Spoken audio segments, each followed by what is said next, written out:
CBS News has learned that an analysis of shrapnel gathered at the scene of Israel's deadly strike in Rafah on Sunday revealed a U.S.-made bomb was used to carry out the attack. Meanwhile, Israeli tanks are pressing forward with an operation in Rafah after conducting a new wave of strikes in and around Gaza's southernmost city. Dozens were reportedly killed in those attacks. And deliveries of aid into Gaza will be delayed for at least a week. The U.S.-built military pier used to bring down assistance into the enclave has been removed from the coast after sustaining heavy damage. Repairs are underway. CBS News foreign correspondent Imtiaz Tyab joins us now from East Jerusalem. Imtiaz, let's start off with the latest on the situation evolving in Rafah. What can you tell us?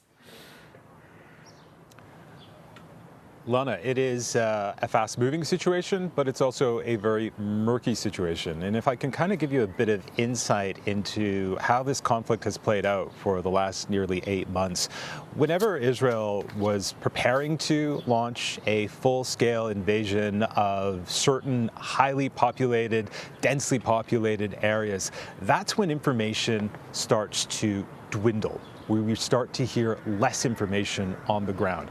And that seems to be what's happening now. As you rightly said in your introduction, that there has been a series of strikes in recent days, a number of people killed. But in terms of actual information that we've been getting, it has really receded. And that's because of a few things. It's typically because people leave, try to get out of the area. It's also because journalists and people who document what's happening on the ground get out of the way. And it really sort of speaks to what many people are concerned about, which is Israel is widening what it's been describing a limited and precise operation in Rafah into what could potentially be a full-scale ground invasion. Now, as you rightly pointed out, we also have reports that tanks have been seen inside the center of Rafah, which would paint a picture of a very sizable Israeli presence on the ground there.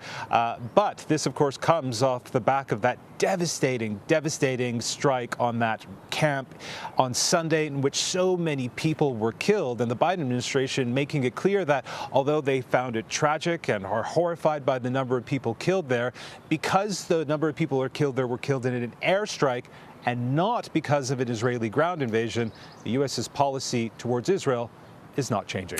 Yeah, and on that point, Imtiaz, we've heard from the White House that concern for civilians remains a top concern. So I want to talk about the aid that was supposed to come in through that pier off the coast of Gaza.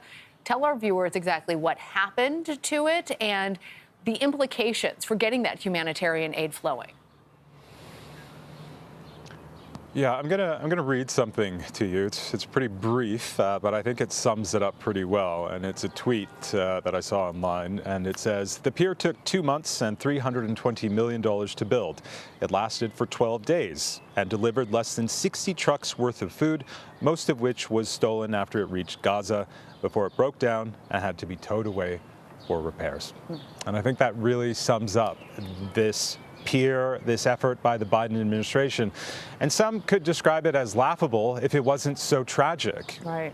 If we put aside the expense to taxpayers, $320 million and counting, it's really the people in Gaza who so desperately needed that help. And that is why that pier was built.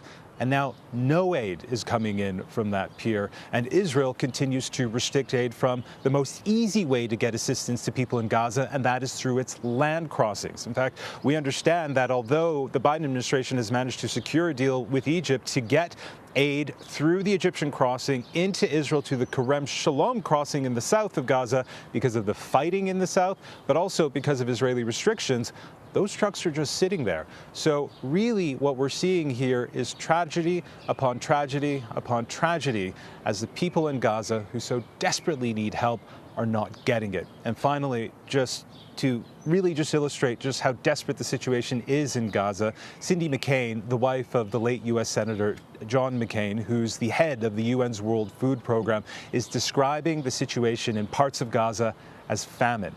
That is also the language being used by Samantha Power, who was the U.S.'s ambassador to the UN under the Obama administration. She, too, using the word famine.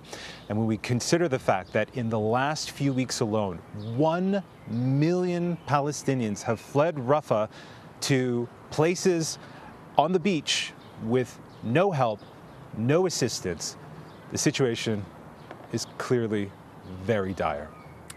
Imtiaz Tyab there for us in East Jerusalem. Thank you, Imtiaz.